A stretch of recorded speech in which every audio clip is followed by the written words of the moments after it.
Happy Sunday morning, everybody. Andy, Steve, and Corbin from WagerTalk.com going over the road to millions on this Sunday, getting you ready for all of the NFL action. We have a jam-packed show, so we're going to get right into it. We're going to go over some player prop lines. Steve's going to break down anytime touchdown scores. We're going to go over some plays that we're going to play every week for the whole season. We're going to go over some plays we're going to play today, and then we're going to build a little parlay that pays out a little bit bigger. Corbin is going to break down how he uses alt lines to build some parlays, and then we'll build a same game parlay as well. So we're going to go over some things that maybe in some markets not everyone is used to, but we find there to be the most value. While you're watching this, please hit the like button. And also, if you have not joined our free NFL Survivor Pool, all you have to do, leave a comment below and pick your team. I've already got the spreadsheet built. Tons of entries. And I'll just say, the Commanders better win. The Commanders better win. Otherwise, our pool Go Cards. our pool shrinks drastically. So, if you've already made your pick, you don't have to do anything.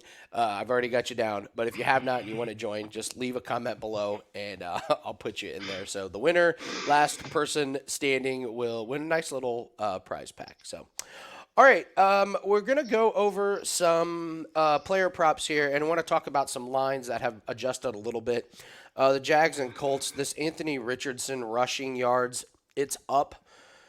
It's kind of jumped around since it came out. I saw it as low as 45.5. It's now 48.5. My opinion is still the same that if you're either going to play it now and keep playing it until the number gets too high, or you're just not going to play it at all. I don't like I'm just going to wait and see with him. If he rushes for 80 or 90 yards today, you're never going to see this number below 50 for the rest of the season. So if you're a believer that he's going to run, you just jump on it now and try and take advantage. It's very similar to the Justin Fields last year, where it was just like the books were just slowly moving it up, and he was hitting every single week. For rushing yards, I did want to go over these guys. The running backs on the teams from the Survivor Pool popular picks, because if these teams are up big, you would think they would be running the ball. And Steve, you broke down J.K. Dobbins, and we've seen movement here. It's already up to 62.5. That's a pretty aggressive move, and yet it still feels low. You still like the over here. If they're up, aren't they running the ball against Houston, Steve? 100%. When we first looked at this line, we it was 55.5, 56.5 on some books.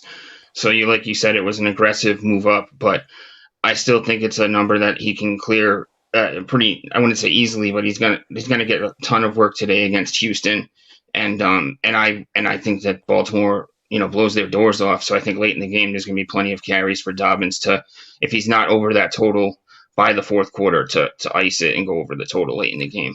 Yeah, it's tough because if you didn't play it the last couple of days, you missed the line movement. 62.5 still just feels a touch low. So, here was an interesting one. Corbin, you and I were talking about this one. Joe Burrow under 9.5 rushing. Mid-major Matt was the first one. I thought about this one, but this one really stuck out to you, didn't it? Yeah, as you said, coming off the injury, I can't think that he wants to particularly risk it. Particularly if they somehow get ahead, even by a score or two. Why would he just risk it? Just throw it away or go for an easy completion? Kind of doesn't feel worth the risk, particularly in week one. So Right, exactly. So at 9.5 is pretty interesting. And then, of course, if you get kneel downs at the end of the half, or if they're up at the end, that could be a couple yards coming off. So. That one stuck out to me. The Commanders and the Commanders, by far the most popular pick in the Survivor pools. I got to tell you, these lines here on Gibson and Robinson feel low. If the Commanders are going to be up in the second half, I just feel like both these guys could go over. You add this total, that's not even 100 yards. That's like 93 against a defense that's slated to be the worst. This Cardinals defense could be really, really bad. I kind of like the overs on both of these guys. I didn't get the number I wanted on Gibson receptions, but I think there's value in that one. And then the other really popular one here, the Rams and the Seahawks. This Kenneth Walker, 67.5. The number it sounds pretty high. I went back and looked. Walker had 6 games last year. We had over 20 carries. He had 97 yards or more in every single one of those games. So if you're a believer in Seattle, beating up on the Rams, which they could very well do, if you think Walker's going to get 20 carries, I think you got to look at the over on that one. So rushing props, those kind of stuck out to me here. One other, it's a tiny line move, but I do like it. Dak Prescott is down to 13.5 on DraftKings. I still think he runs against the Giants with no Zeke there and him coming into the season, really healthy. So that was a nice line move, getting a little bit better. I do have to go over Corbin. You love the longest reception, and Yeah. your guy. I'll scroll down. Tell us about Jalen Waddle. You loved him last year on this. Yeah, so the idea around that is Tyreek Hill. Everyone looks for Tyreek Hill. He's still the wide receiver one, but he has so much pace that he almost creates the space for Waddle in the middle as like a option two, and like low 20s for over longest just feels so low, particularly when Tua is playing. Their connection seems really good, so it's He one did. I'll be taking a look at. So He did this 12 times last year, and that includes all the quarterbacks that he yeah, played with. So, first 3 games of the year last year, Waddle flew over this one, and Dolphins and Chargers. Gotta believe that's a track meet. Gotta believe that's some kind of track meet. So that's a really good one. Let's see. We wanted to look at some passing yards. And we are going to get to Derek Carr a little bit later. But Steve, you came up with the Derek Carr passing, and it's 244.5. This is a Titans defense dead last in passing yards allowed, number one in rushing yards allowed. And then the big thing, the Saints, they have no running backs. Jamal Williams is their number one today. Their backup, the rookie, he's hurt. Like, Yeah, isn't Carr going to yeah, throw a million times? they are very thin at running back, and that Titans defense, we picked on them a lot last season. They were a big money maker for us last year, and that number for Carr, I've said it all week. I feel like it's super low. I feel like it should be 10, 15 yards higher potentially. I haven't looked at the pass attempts for Carr. 31.5. Now, it's a little bit juicy, but it still feels like, yeah, he's going to throw it 32 times. And I don't see a blowout in that game. That game could be pretty close. So I don't see a situation where the Saints are running out the clock or anything. Do you? I agree 100% that it'll be a close game. He's going to be, out there on the fast track. He's going to be motivated. First game with the new team, which we'll see a lot of that today. But yeah, Carr all week long we've talked about this Carr play. The over on him is a great look for today. I talked all offseason about the rookies and the interceptions. So I'm pretty surprised. I think we got really good numbers here. So Anthony Richardson, it's minus 150. Telling you he's not accurate. He's gonna throw a couple that are very interceptable, if that's a word, and it's just if the Jags can catch it. He's gonna give them some opportunities. C.J. Stroud, this line has moved big time, minus 166. This thing opened around minus 135, but Stroud is probably gonna throw a couple. Ravens defense though pretty much struggling, and then I like Bryce Young. Again, it's a little bit juicy here, but my God, that offensive line is just horrendous. He's going to be running for his life. Surely he's going to lob a couple out there that are going to be interceptable here as well. So I don't know. I think if you like one, you just play all three, and you hope to go 2-1 for a little profit. 3-0, best case scenario. But I just think these rookie quarterbacks are 100% going to throw a couple of interceptions. So. Receiving yards, and then we're gonna go to the anytime touchdowns. I feel like the books didn't know what to do with Calvin Ridley. This feels very in the middle, 62.5. It's like I don't know if he's gonna be amazing, but the Colts secondary just continues to be pretty bad. Mike Evans. This one's interesting now that the Bucks have decided we're not going to extend Mike Evans, so he basically doesn't want to be in Tampa Bay. 55.5. I don't know. Seems high, Steve. Yeah, it is a little bit high for him. Although I do expect this game to be I do expect this game to be a shootout, and I expect both passing offenses to thrive. So I'm kind of I would say I'm on the fence on that one. That's one that I can't really commit to on either side. Corbin, do you mess with Mike Evans, Chris Godwin, or those stayaways? I would stay away. The one I was looking at was White, Rashad White, to Yeah. go over. It's quite a low total. Obviously, Baker's first real game for the Bucks. I think he might check it down a couple of times. If, as Steve said, if there's a shootout that he's going to need to throw the ball, I think he could be a good safety throw. That's So, a great look. Yeah, Baker checks the ball down a ton. Yeah, that's a that's a really good one. That's a really good one. So, all right, so those are some props that we've been looking at, guys. I want to remind you we have a 5% NFL play that is up, still available. We were 21-9 in 2022, and we're having a great year in all sports. 99.8 units this year, plus 13.6 this week. So close to the 100. So close to that 100. Come on, we just got to hit a couple plays today. We'll get over there. So grab the 5% play. We've already hit 2 5% plays this week. I think we went a month with no 5% plays. There's 3 this week. So just really picking our spots. Yeah, right.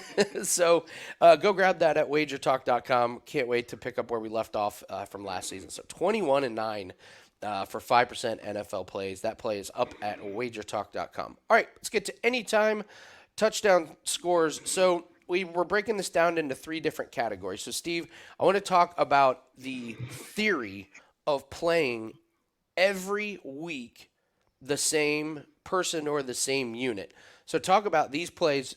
We're just going to commit every week. We play these as long as the line is reasonable. If the books do something crazy, but so we're talking about the defensive touchdown and Jahan Dotson. So, discuss the strategy and the theory behind playing these units every week. So digging into these, we found some spots where some really interesting trends developed last year where you could play a unit, like you said, or a player every week. And if you play it every week based on the price, you make a bunch of units at the end of the year. The Patriots defense in particular, they're plus 750 today.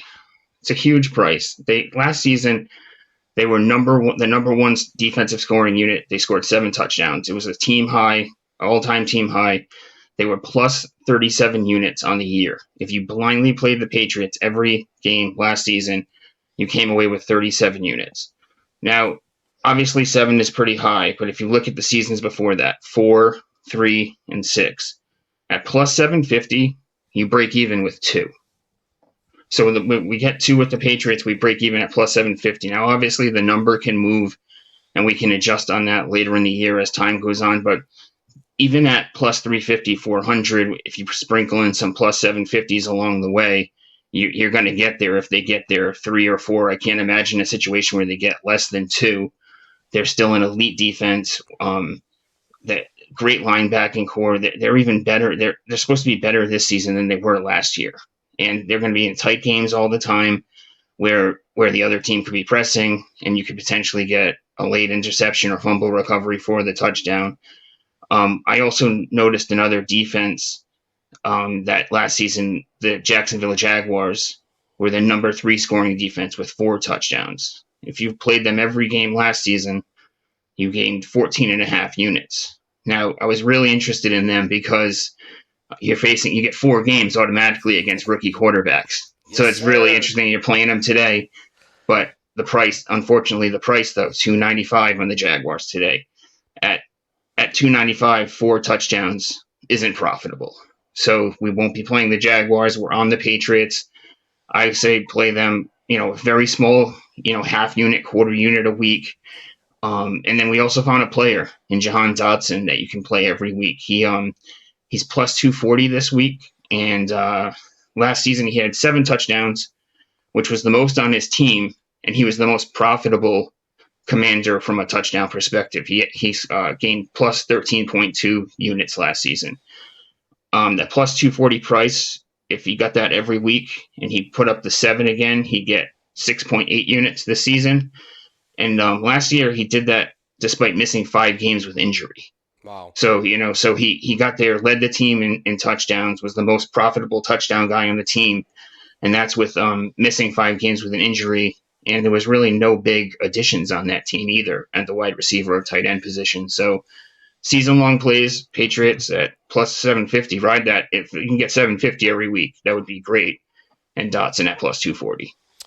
Yeah, it's great work. It's a really, really interesting way to attack the anytime touchdown props. We have a couple that we want to sprinkle for week one. So, real quick, Juwan Johnson. I was stunned when I looked up and saw Juwan Johnson caught 7 touchdown passes last year. And then J.K. Dobbins against the Texans. So, just touch on those briefly, Steve. So Jawan Johnson's a guy you could actually consider as a weekly guy as well because he led the Saints last year with 7 touchdowns. We just talked about Carr, big quarterback upgrade for him, and he's facing. We talked about that Titans pass defense, worst pass defense last season, second most pass touchdowns. So Johnson's a great look for today at that price, and potentially you could play him weekly. If at that price you could play him weekly as well.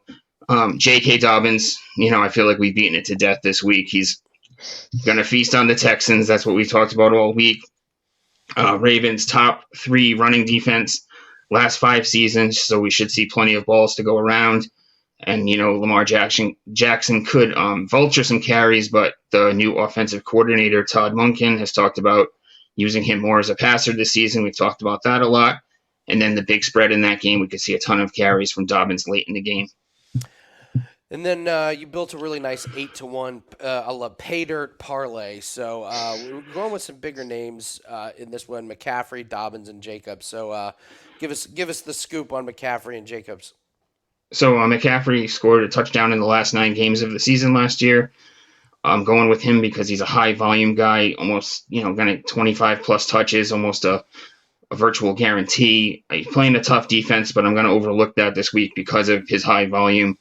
And he also has the second most week 1 touchdowns among active players with 5. Josh Jacobs is actually number 1 in that category. He has 7 most week 1 touchdowns among active players, and he's been a Broncos killer. 9 touchdowns in 7 games against the Broncos. He's only had 2 without a touchdown, and he's had 4 with 2. We saw him get 12 touchdowns last season, and what I really like about him, not a lot of competition. Zamir White is his backup, so he's going to be the bell cow back over there. We already went over Dobbins, and you put them all together, you get plus 802, and I would sprinkle that one as well. I like the price on McCaffrey. Like getting the tough defense in Pittsburgh is why you're getting that really good price. So it's a good week to take a look at McCaffrey. Nice work on the anytime touchdown scores, Steve. Corbin, you were instrumental in saying that I'm not dramatic enough when I talked. So your next segment is the alternate universe here, and so I need to have some music here. Next week I may have an astronaut's helmet or something. This Little spacesuit. yeah. So you do a great job with these alt lines. So this is an example of something that you built today. So talk to us about your theory of using the alt lines. They're very overlooked. You do a great job building the parlay. So first off, just talk to us about the theory of the alt lines. Yeah, so basically I like alt lines in a couple of different situations. The main one is, you'll see from this example, I like the favorites, where they're like favored by like anything from 2 to more than like 5, and then you're basically getting them to cover a touchdown if they somehow lose. So obviously that includes if they lose by just a field goal or a touchdown in a close game. Basically, the other situation is if you think it's going to be a close game, if you can get a dog to cover 2 touchdowns as well, like it's very rare nowadays that teams get blown out by quite high scores, especially when you're expecting a close game. Another thing to go with the alternates is the totals as well. You mentioned the Dolphins game that we think could be a shootout. You could easily get an alt total as well to go to buy you some extra points in a game that you think is going to go over. It just gives you more room for error, basically. So you can also use all of these like outside, so you don't have to parlay all 4 of these together necessarily. You can use a couple with some other parlay pieces, do some cross-sport parlays, but that's kind of the idea behind it. So Yeah, just walk us through these games a little bit. This is just an example. This is not an official play or anything, but this is just a way to take 4 games, use the alt lines, and build a little parlay. So walk us through these games. Exactly. So again, all these teams I think are going to win, but to cover is so good. So obviously we've mentioned the Jags to death. I think they're going to. I think they're going to win against them. So to get a touchdown just in case something goes wrong is pretty good. You mentioned during the McCaffrey about the 49ers. I think even though the Steelers are a good defense, I think the 49ers have so many weapons, like both through the air and through the ground. I think they'll be able to put up points, and I'm not particularly sold on the Steelers offense yet. So the 49ers don't particularly have a bad defense anyway to combat them. So, and then we No, move they're on okay, to Corbin. They're okay. they're I just mean, okay. They're they've been known to have a decent defense here and there. Yeah, and then obviously the Vikings. I'm surprised this line isn't wider. I really like them versus the Bucks. I'm not sold on Baker Mayfield in the slightest. So I think Justin Jefferson's going to have a field day. So again, them I can't if the Bucks are winning, I can't see them blowing out the Vikings, who are so good at even when they lose, keeping it to a single possession normally. And then the Eagles versus the Patriots. Again, a few people seem to think that the Patriots are going to keep it close. I still think the Eagles win quite easily. I'm not particularly sold on the Patriots either. They seem very one-dimensional. Sorry, Steve. I know. Cover your ears, Steve. But yeah, I'm just not sold on Mac Jones and the way they run down the clock and they play so tactical. Again, to see them win by more than one score seems a bit wild to me. So that's kind of the idea behind the four of them. So Yeah, and we use parlays a lot. We use parlays by far the most at WagerTalk. We use them a lot more than people. But I mean, we're up over 60 units this year in our parlays.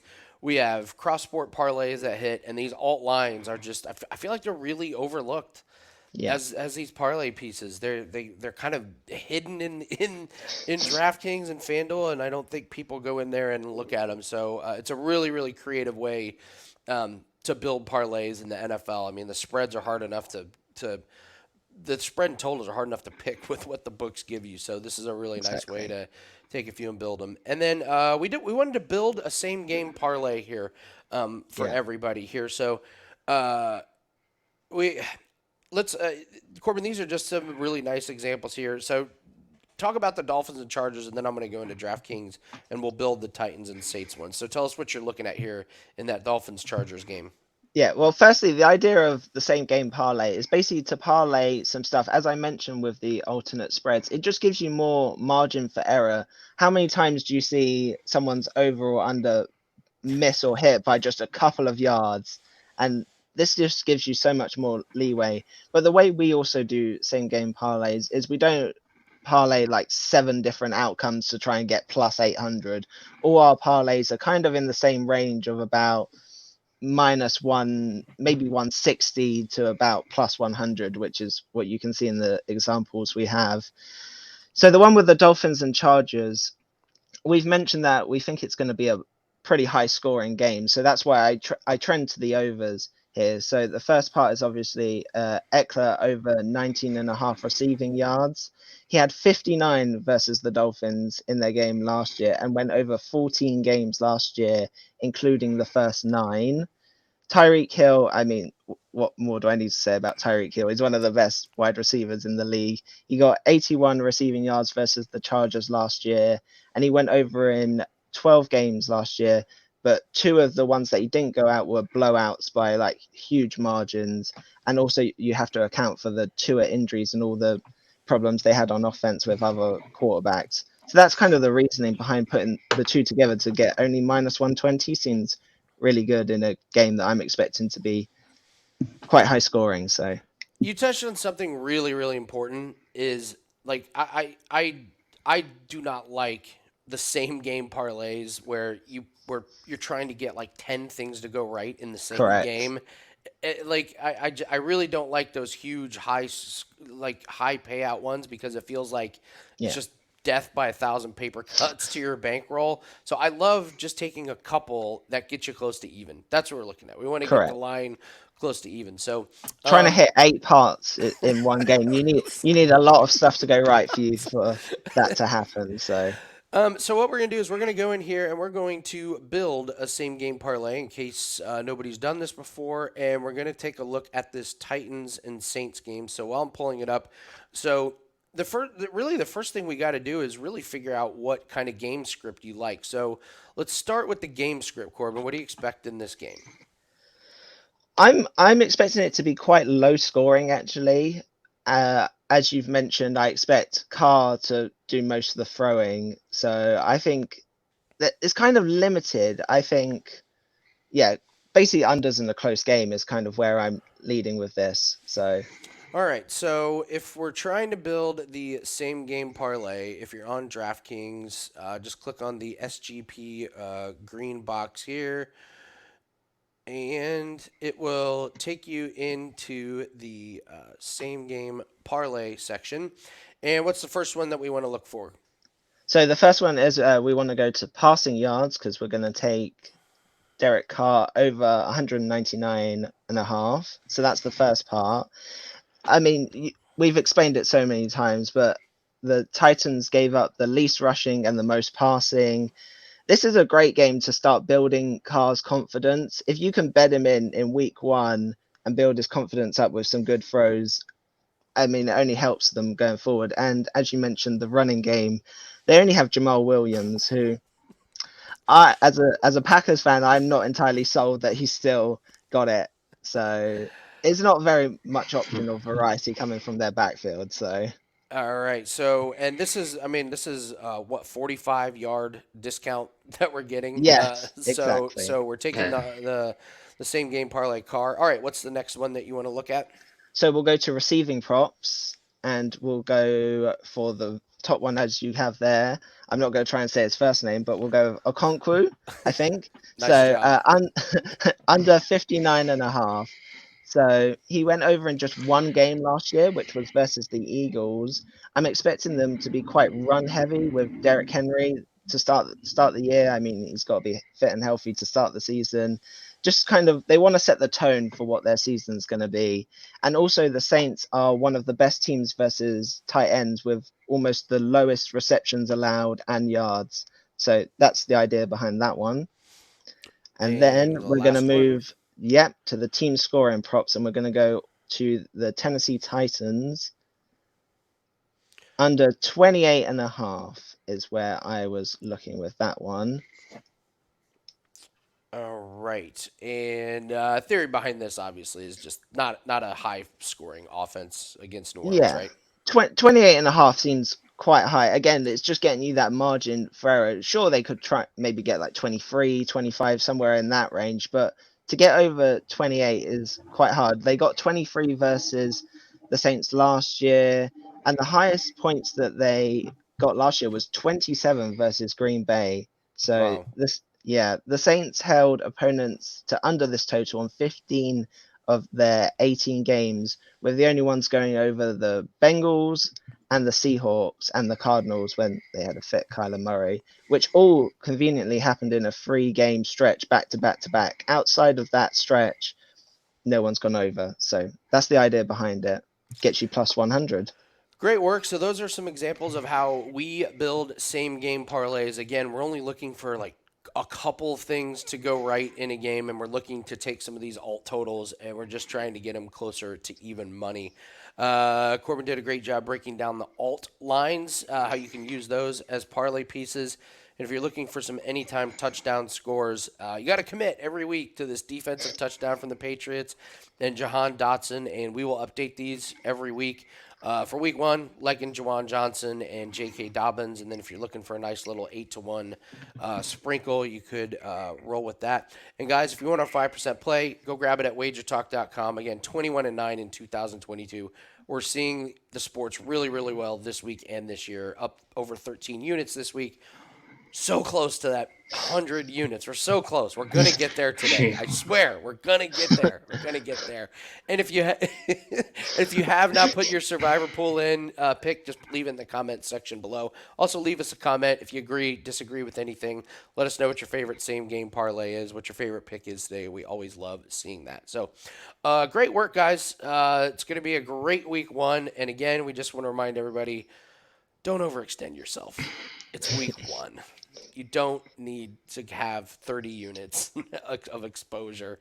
There's plenty of time and plenty of ways to bring in units. So Just a couple of extra weeks. yes. So if you're nervous about how many plays you have or how many units you're exposed, it's probably a little bit too much. So we're all in this to make money together. Don't forget to hit the like button. And if you're liking the gambling content, stay tuned for more gambling content here on the WagerTalk YouTube channel.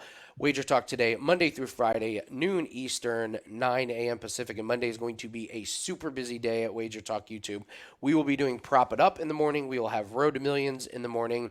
And then they will have WagerTalk today breaking down everything from Sunday and getting you ready for Monday Night Football. So great work, guys. Good luck on all your bets, everyone. And we will see everyone tomorrow on the Road to Millions. Good Good luck. luck.